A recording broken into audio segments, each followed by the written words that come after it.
আসসালামু আলাইকুম। সবাইকে শুভেচ্ছা জানাচ্ছি। মাসুম মাহবুব দেখছেন ওপেন দ্য ইউটিউব চ্যানেল এবং মাসুম মাহবুব ফেসবুক পেজ।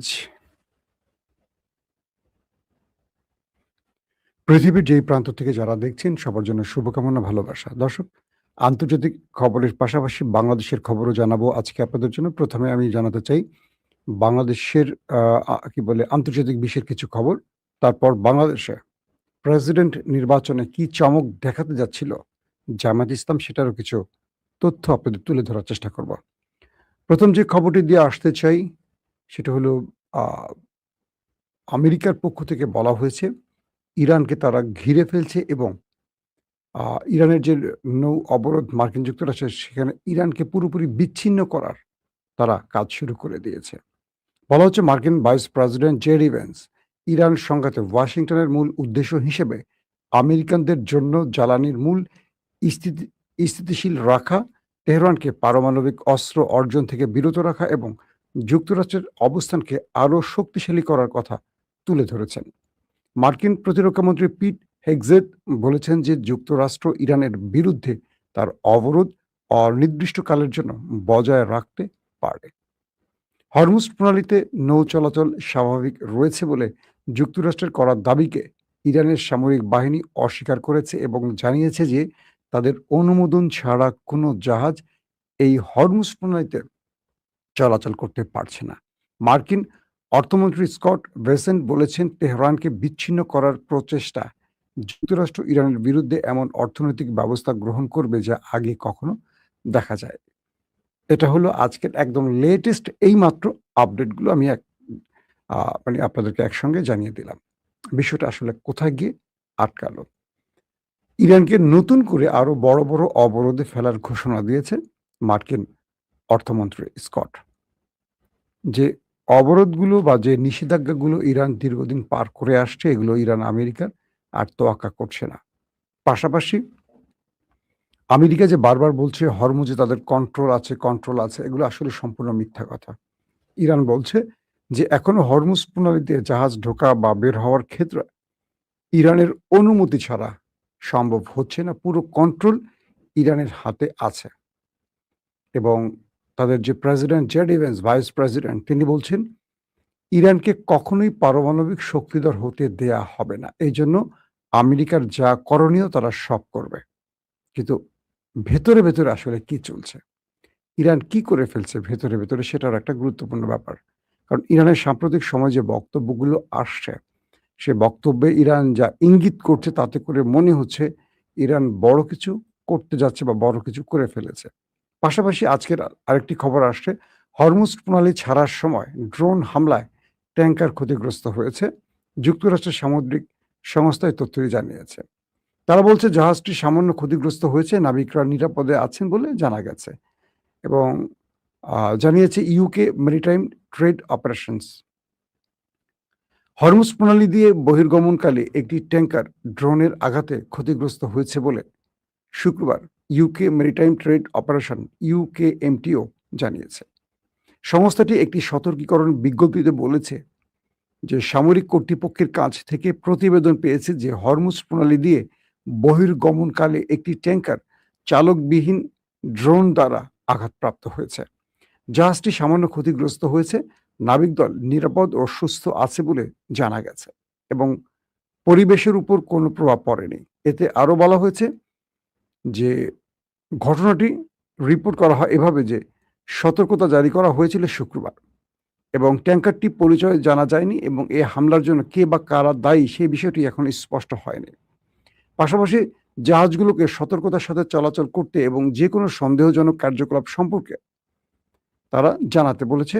পাশাপাশি মার্কিন ইরান যুদ্ধের জেরে হরমুজ প্রণালীতে উত্তেজনা বৃদ্ধি পেয়েছে যা কৌশলগত জলপথ অবরোধ নৌ চলাচলের বিষয়ে বোঝাপড়া সুসংহত করার কূটনৈতিক প্রচেষ্টা সত্ত্বেও নৌ পরিবহন এবং বৈশ্বিক জ্বালানি সরবরাহের বিঘ্ন ঘটায় আশঙ্কা তৈরি হয়েছে। দর্শক, আমি এটি তুরস্কের একটি সংবাদ মাধ্যমের সর্বশেষ আপডেট আপনাদের জানালাম। অন্যদিকে আজকের ইম্পর্টেন্ট আরেকটি খবর পাওয়া গেছে যে মার্কিন সেন্টকম যারা এই যুদ্ধটি পরিচালনা করছে, সেন্টকম বা সেন্ট্রাল কমান্ড আমরা যেটাকে বলি, তারা বলছে যে সেই মার্কিন সেন্টকমের প্রধান ইরানের উপর নতুন করে হামলার জন্য আবার চাপ দিচ্ছে এবং এই তথ্যটি প্রকাশ করেছে স্বয়ং ইসরায়েলের গণমাধ্যম চ্যানেল 13। তাদের তথ্য মতে যে কুপার ইরানের তেল, গ্যাস ও বিদ্যুৎ কেন্দ্রের সাথে যুক্ত স্থাপনাগুলো জাতীয় অবকাঠামোর উপর নতুন করে হামলার আহ্বান জানিয়েছে। বলা হচ্ছে যে ইসরায়েলি গণমাধ্যম দাবি করছে মার্কিন সেন্ট্রাল কমান্ডের সেন্টকমের প্রধান তেহরানের উপর চাপ বাড়াতে তেল, গ্যাস ও বিদ্যুৎ স্থাপনায় হামলা সহ ইরানের উপর আক্রমণ পুনরায় শুরু করার জন্য চাপ দিচ্ছে। ইসরায়েলের চ্যানেল 13 তার নাম প্রকাশ অনিচ্ছুক নির্ভরযোগ্য কয়েকটি রাজনৈতিক সূত্রের বরাত দিয়ে জানিয়েছে, অ্যাডমিরাল ব্র্যাড কুপার গত সপ্তাহে ইসরায়েল সফরকালে প্রস্তাবটি পেশ করেন এবং সম্প্রচারকারী সংস্থাটি জানিয়েছে Cooper chief of staff Eyal Zamir এবং অন্যান্য ঊর্ধ্বতন কর্মকর্তাদের সঙ্গে ইসরায়েলি সেনাবাহিনীর শীর্ষ অপারেশন ফোরামের একটি বৈঠকে যোগ দিয়েছেন। সেই রিপোর্টে আরো বলা হয়, কুপার ইরানের বিরুদ্ধে নতুন করে লড়াই শুরু করার এবং দেশের গ্যাস, তেল ও বিদ্যুৎ শিল্পের সঙ্গে সংযুক্ত স্থাপনাগুলো সহ ইরানের জাতীয় অবকাঠামোগুলোকে আবারও ধ্বংসের পরামর্শ দেন। ইরানের অবকাঠামোতে হামলা চালালে খেলার নিয়ম বদলে যাবে, এতে ইরানিরা মারাত্মকভাবে ক্ষতিগ্রস্ত হবে এবং বর্তমান পরিস্থিতি তারা তাদের অবস্থান পরিবর্তন করবে বলে তিনি মত দেন। মানে কি সুন্দর বুদ্ধি, বুঝছেন ইরানেরা।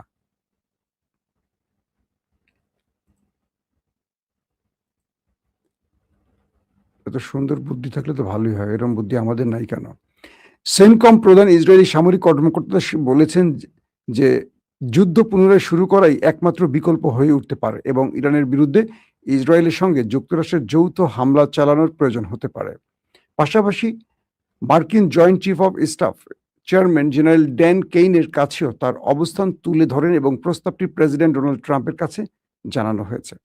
অর্থাৎ ইসরায়েল যে আজকের রিপোর্টটি করেছে, এই রিপোর্টে আমরা দুটো জিনিস বুঝলাম যে ইসরায়েলকে এই কুপার, যিনি সেন্টকমের প্রধান, তিনি এই বিষয়গুলো বলছেন এবং তিনি ডেইন কেন, যিনি মার্কিন চিফ অফ স্টাফ, তার সাথে আলোচনা করেছিলেন।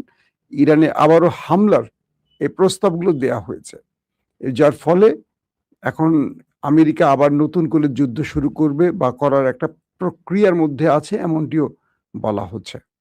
দর্শক, আসলে আমেরিকা এই মুহূর্তে ইরানের সাথে যুদ্ধ চাইছে না, কারণ তাদের যে একটার পর একটা গণমাধ্যমে খবরগুলো আসছে, সেই খবর বলছে 45টি MQ-9 রিপার ড্রোন ইরানের হামলায় হারিয়েছে আমেরিকা। এক একটা রিপারের দাম প্রায় 30 থেকে 50 মিলিয়ন মার্কিন ডলার।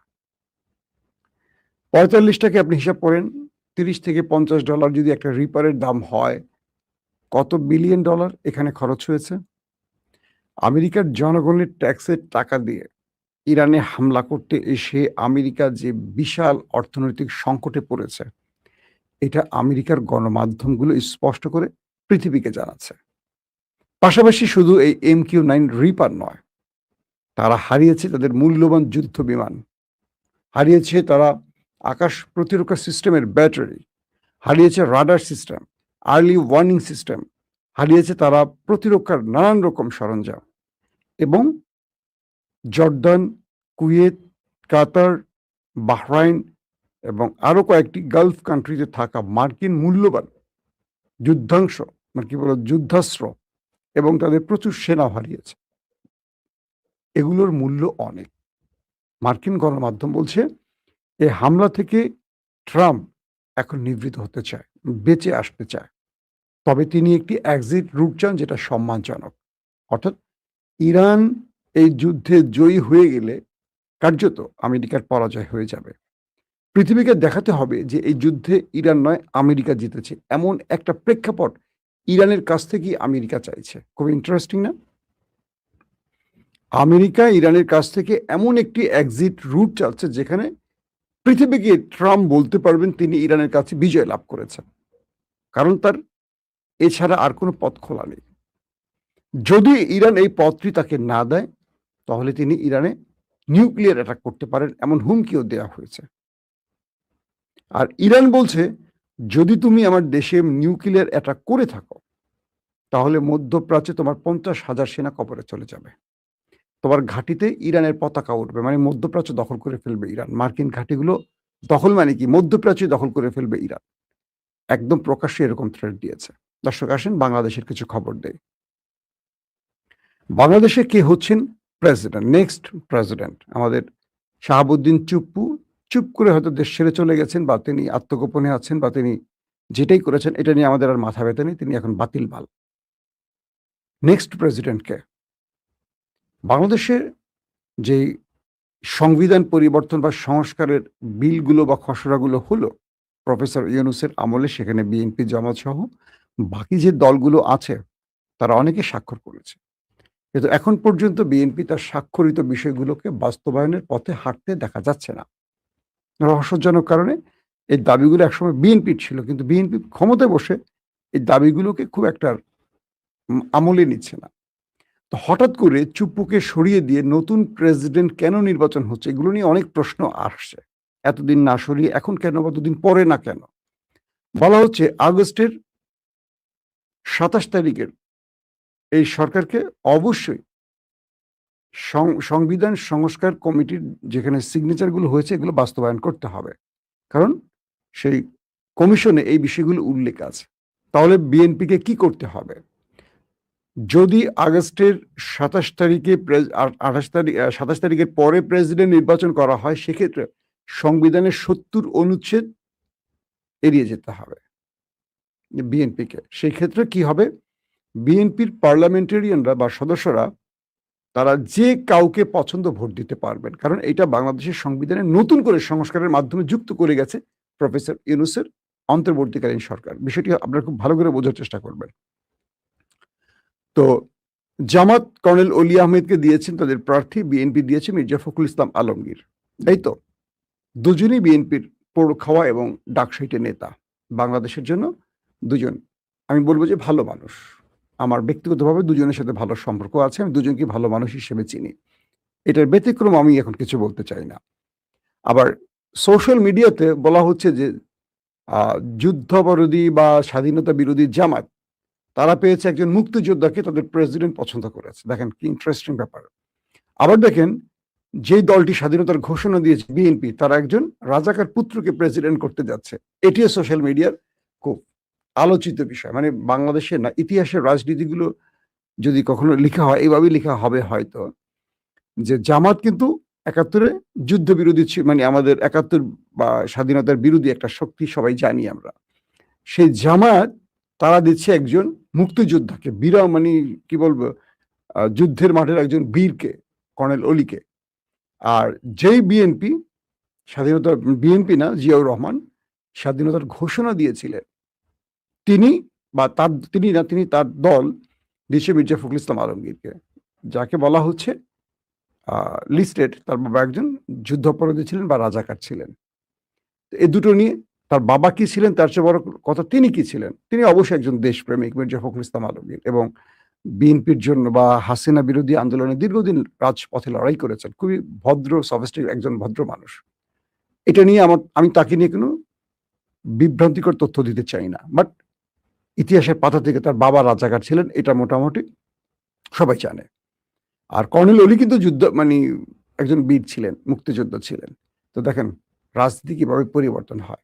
তো বলা হচ্ছে যে সংবিধানের যদি ২৭ আগস্টের আগে প্রেসিডেন্ট করে, তাহলে সরকার ৭০ অনুচ্ছেদের আওতায় এই প্রেসিডেন্ট নির্বাচন করবে। তো সেই প্রেসিডেন্ট নির্বাচনটি যদি হয়, কোনো সরকারি দল বা কোনো দলের এমপিরা দলের সিদ্ধান্তের বাইরে ভোট দিতে পারবে না। তাহলে তার এমপি পদ হারিয়ে যাবে। এটা দেখবেন আপনি পাকিস্তানে এই আইনটা আছে। কেউ দলের সিদ্ধান্তের বাইরে, যেমন ইমরান খানের এমপিরা ইমরান খানের বাইরে কয়েকটা বিষয়ে ভোট দিতে গিয়েছিল এবং অনাস্থা ভোটে যুক্ত হয়েছিল সেনাবাহিনীর চাপে পড়ে, এবং পরবর্তী আদালত কর্তৃক তারা সবাই ডিসকোয়ালিফাইড হয়ে যায় এবং সেই আসনগুলোতে আবার নির্বাচন করে ইমরান খানই জিতে। তো বাংলাদেশের আগামী আগস্টের ২৭ তারিখের পর বিএনপি যদি সেই সংবিধান সংস্কার বিষয়গুলোকে বাস্তবায়ন করে পার্লামেন্টে, আমাদের নেক্সট যে অধিবেশন বসতে যাচ্ছে সেখানে বাস্তবায়ন করে, তাহলে ৭০ অনুচ্ছেদ আর থাকবে না। তাহলে যে কোনো সংসদ সদস্যরা তাদের ইচ্ছে মতো ভোট দিতে পারবে, দলের সিদ্ধান্ত অনুযায়ী নয়। এখন ভয়টা হলো অলি আহমেদকে বিএনপির মধ্যে অনেকেই ভালোবাসেন। তিনি জিয়াউর রহমানের সঙ্গে লড়াই করেছেন, জিয়াউর রহমানের খুব কাছের একজন বিশ্বস্ত ব্যক্তি। তো এই ব্যক্তি জামায়াতের প্রার্থী আর মির্জা ফখরুল বিএনপির প্রার্থী। যদি ২৭ তারিখের আগে ২০ তারিখের মধ্যে প্রেসিডেন্ট নির্বাচন হয়ে যায় তাহলে পূর্বের সংবিধান অনুযায়ী হয়ে যাবে।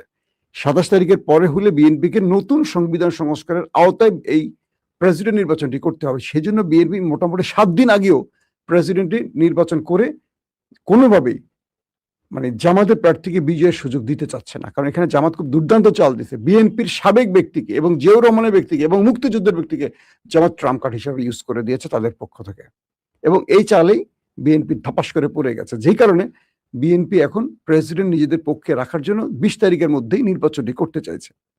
তো জামাতের এক হিসেবে বলা যাচ্ছে বাংলাদেশের ৩৪৯ জন যে পার্লামেন্ট সদস্য আছেন এরা এই ভোটগুলো দিবেন। তো এই ভোটগুলো তাদের মধ্য থেকে যারা সর্বাধিক পাবে, তো সর্বাধিককে বিএনপির ২৫০-এর উপরে আছে তাদের সংসদ সদস্য। একেবারে কনফার্ম বলা যায় আগামী নেক্সট প্রেসিডেন্ট হচ্ছেন মির্জা ফখরুল ইসলাম আলমগীর, এখানে আর কোনো দ্বিমত নেই।